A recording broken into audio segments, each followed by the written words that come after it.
every one of them. He's an independent voter, and he starts doing his homework now.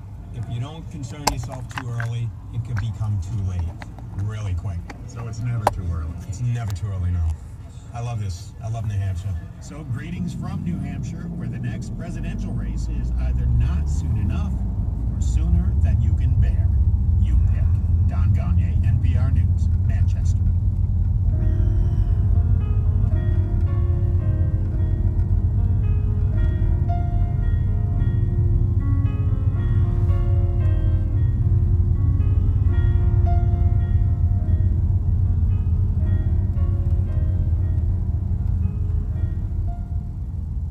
This is NPR News. And still lots more to come on Morning Edition and on WLRN. Good morning. I'm Joe Johnson. Coming up at 8:43 on WLRN News, the return of a 1,000-mile expedition focusing on Florida's natural areas. It's straight ahead. It's 8:18. Chance of rain, 50%. We need it. National Walking Day. Grab the umbrella. Right now it's 76. We're funded by WLRN members and by MBAF, CPAs, and advisors, dedicated to solving complex tax and accounting challenges. Whoa. Ahead of compliance requirements while maximizing profits. Learn Really, more lady? at MBAFCPA.com. Ain't you driving a county car? Graduate degrees Ain't driving like in that? Security management, data analytics, law, criminal justice, nursing, and sports administration. You can now get a private education at a cost you can afford. More at stu.edu/grad school. Stay tuned for the takeaway coming up. I ain't driving like an asshole. It's 8:19. Her tag is TF1855. Washington, I'm Dave Mattingly. Later today, bells will be ringing. She's not a very good driver. She should not be driving no county car. To mark 50 years since the assassination of Dr. Martin Luther King Jr. The civil rights leader was shot to death on a balcony of the Lorraine Motel in Memphis by James Earl Ray. In Atlanta, King's children will be gathering at their father's gravesite. Hillary Gant with Georgia Public Broadcasting has more. Bernice King, Dexter Scott King, and Martin Luther King III will gather at their parents' cribs tonight in Atlanta. The surviving children will lay wreaths at the burial site for Dr. King and his wife, Coretta Scott King. A ceremonial gong will be struck 39 times just after 6 o'clock Central when King was shot in Memphis. 4 U.S. Marines are presumed dead after their helicopter crashed during a training mission in Southern California. Eric Anderson with member station KPBS says the aircraft went down yesterday afternoon, a few miles from the Mexico border.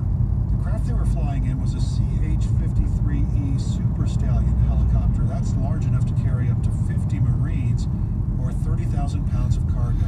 The helicopter was with the 3rd Marine Aircraft Wing from Miramar Air Station in San Diego. Few trains are running again today in France as rail workers continue their strike over plans by the government to weaken job security. I'm Dave Mattingly in Washington. From the WLRN studios at the Miami Herald, I'm Bridget O'Brien. A lawyer for late Marlins pitcher Jose Fernandez is criticizing the investigation into the boat crash that killed Fernandez and 2 other men. The Sun-Sentinel reports that attorney Ralph Fernandez, no relation, made the argument in a legal filing meant to defend the pitcher's estate from a civil lawsuit. He accuses Florida Wildlife Agency investigators of prematurely concluding that Jose Fernandez was responsible and then altering or ignoring evidence to the contrary. That investigation found that Fernandez was operating his boat when it hit a jetty in Miami Beach in September 2016. Governor Rick Scott on Tuesday welcomed Florida Power and Light crews returning from Puerto Rico. 120 FPL line workers, management, and support staff arrived at the Palm Beach International Airport yesterday after spending months on the island restoring electric service following Hurricanes Maria and Irma. Before returning, FPL helped restore service to 97% of Puerto Rico's citizens. This is WLRN News. I'm Bridget O'Brien. Thanks, Bridget. It's coming up on 8:22. We're funded by WLRN members and by Willie the Bee Man. Proper bee removal requires 2 steps: locating the hive and extracting the honeycomb. Willie the Bee Man, bee removal specialists offering live removal when possible. Details at 1-855-466-BEES. Well, D-Wade came back just in time. The Heat clinched a playoff spot with a win last night over the Atlanta Hawks. Support for NPR comes from this station and from Subaru, committed to doing its part to make the world a better place by supporting philanthropic initiatives and local communities. facebook.com/lovepromise. Love, it's what makes a Subaru a Subaru. From Road Scholar, a non-profit educational travel institution for adults, offering adventures to New Orleans for its 300th anniversary in 2018. Information at roadscholar.org/NOLA. And from Lumber Liquidators, supporting rebuilding efforts in Aransas County, Texas, which was affected by Hurricane Harvey, providing material support and money to help rebuild public schools in the county. More at lumberliquidators.com. This is Morning Edition from And I'm Noel King in Memphis. This week on the life of Reverend Martin Luther King Jr., we sat down with 3 generations of a Memphis family and we asked them, what does Dr. King mean to you? And just to note, some of the language in this story is not appropriate for all audiences. Standing on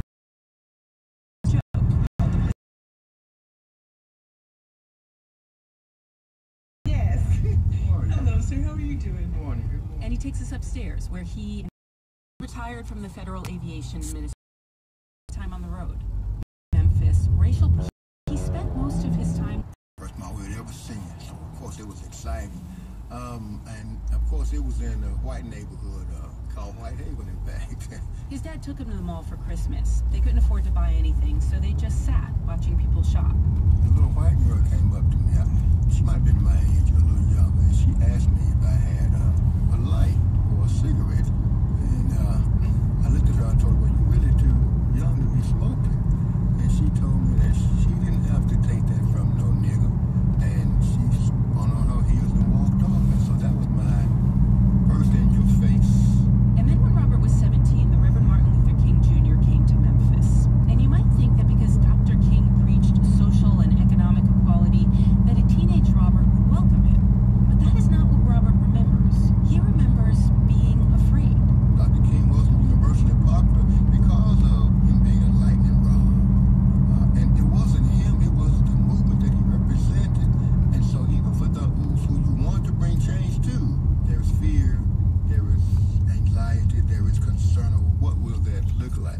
Concern that things could get violent. And those concerns were borne out. Robert remembers sitting around the TV with his family and hearing the news that Dr. King had been killed. Well, I sit down and I'm quiet because I don't know what to expect. It's more a moment of waiting for the next shoe to drop. And the shoe did drop. There were violent riots in cities all across this country. So for Robert Tunstall, Generation 1, King was not a perfect heroic figure. He was, as Robert puts it, a rabble-rouser, a complicated person. Now here's where things take a turn. Robert's daughter Karen, Generation 2, says by the time she was in school in the 80s and 90s, Dr. King's legacy had become decidedly uncomplicated, sanded down to a lesson for Black History Month. You learn about Dr. King, the I Have a Dream speech. You learn that Rosa Parks sat on the bus. I think we had a Harriet Tubman segment, and that's pretty much it. Legal segregation had ended. Karen went to majority white schools as a child. She took advanced classes and only had a few Black classmates. So unlike her dad, who spent most of his time around Black people, Karen was constantly being made aware that she was in the minority. Being the only one in a lot of my classes, I'm asked, when we get to a topic, well, what do Black people think about this? Teachers would ask you? Teachers would ask that. And I had to, try and remember, well, I can't speak for an entire race of people. To Karen, King was a man who led a movement that had broken crucial legal barriers, but hadn't entirely changed society. And it's society today that frightens her. Because her son James, who turns 11 today and has cute chubby cheeks and blue-rimmed glasses, James is also tall, and he's big for his age. Remember the joke Karen made on her stoop, how she hoped the police didn't stop us? This is how Karen copes. She makes jokes that aren't really jokes. I joked about how we're gonna walk the neighborhood with my dad and my brother and my son, so I can say, like, these 3 Black men belong to me, they're safe, please do not call, and say a suspicious person is, patrolling the community. While his mom and his grandpa are talking, James sits next to them on the couch, waiting patiently until it's his turn. Once he gets a chance to talk, he tells me he knows a lot about Dr. King. I know that he came here for the sanitation workers because they were on strike because they didn't have safe conditions in the garbage truck. They got underpaid. What does it mean to be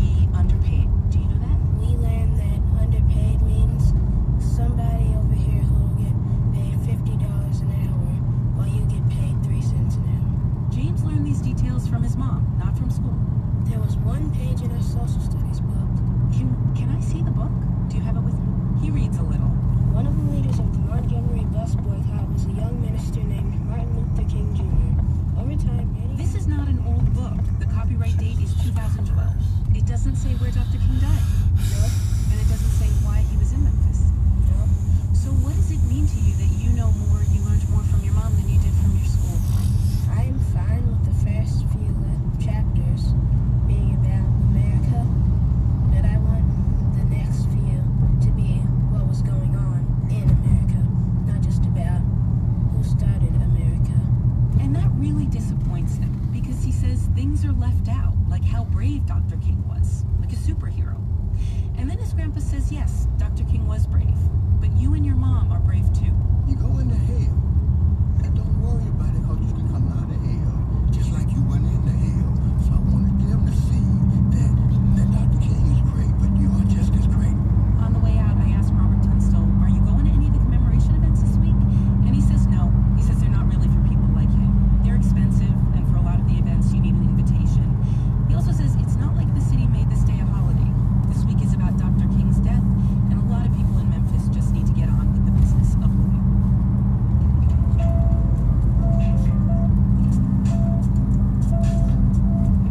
Shit ain't for poor folks.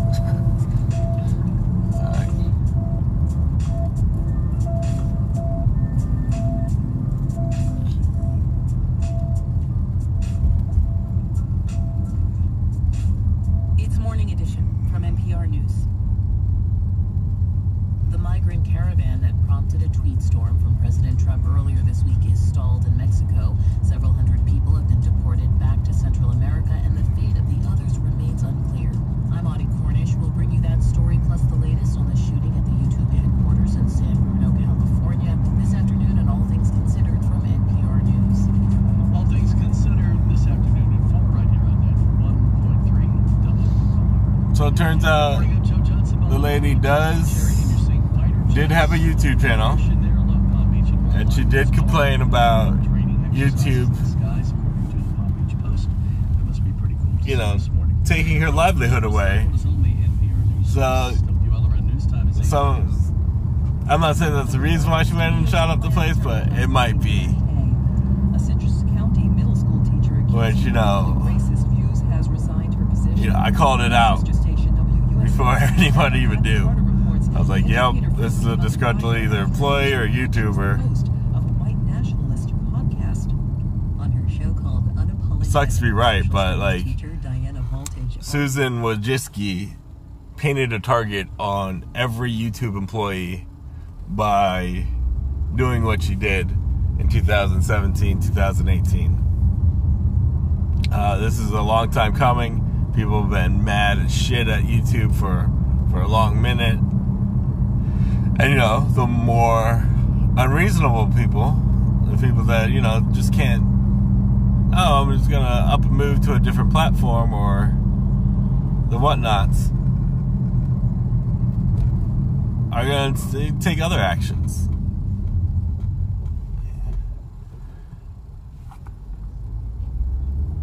So, I don't know, maybe a lot of her videos were blocked or something.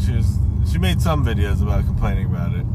I would archive those videos, guys, before they take her shit down, just so we can like find out the real story. I'm sure that people have already archived them. They did say her name earlier, so I'm sure hopefully people have archived them. If not, get on that, do that thing, because I'm sure that they won't be around for much longer.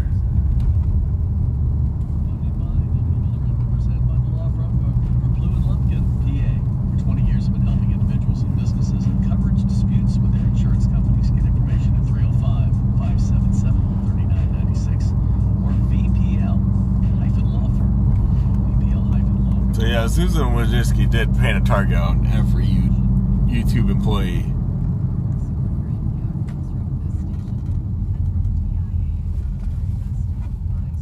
If you don't know what I'm talking about, earlier this year in January, I think it went into effect in February, they took away monetization for all the small creators, because Logan Paul showed a dead body. It makes no sense. Why punish the little YouTubers for what Logan Paul does? So yeah, this shit's been boiling over. There's been mass demonetization, mass channel deletion, ever since she took the reins. You know, they're trying to gear YouTube more towards YouTube TV and YouTube Red, and a lot of people are unhappy with that.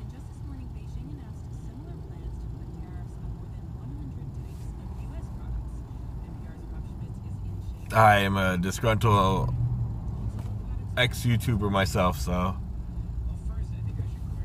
I did start a group for, you know, people that are leaving the platform or want to leave the platform. On my Discord, I have a YouTube refugee chat. Make it a little easier for the people that are disgruntled to leave the platform in a peaceful manner. So if you guys want to join that, I linked it on my Twitter. I've linked it on, you know, everywhere I could. I'll put it on my website just so people know, hey, this is a place to go to for disgruntled people. Not disgruntled. You don't have to be disgruntled. You just be like, oh, fuck YouTube. I guess that's disgruntled though. But you don't even have to be like, fuck YouTube. You just know that, hey, it used to be a great platform, but now it sucks ass. You know, everyone's welcome though. Even if you're a YouTube fanboy, you're welcome into YouTube refugee. We don't discriminate over there. It's just a place for, you know, people to try to learn other platforms, learn good alternatives to YouTube, because they're not the only fish in the sea, guys. There's a lot of video sharing sites that are up and coming that are really exciting. They might not have the numbers, but your audience will grow with you, you know? Let it happen organically. Don't go shoot up YouTube. I don't, you know, condone any violence towards anyone, even Susan Wojcicki. Don't murder her. All right, peace out, guys.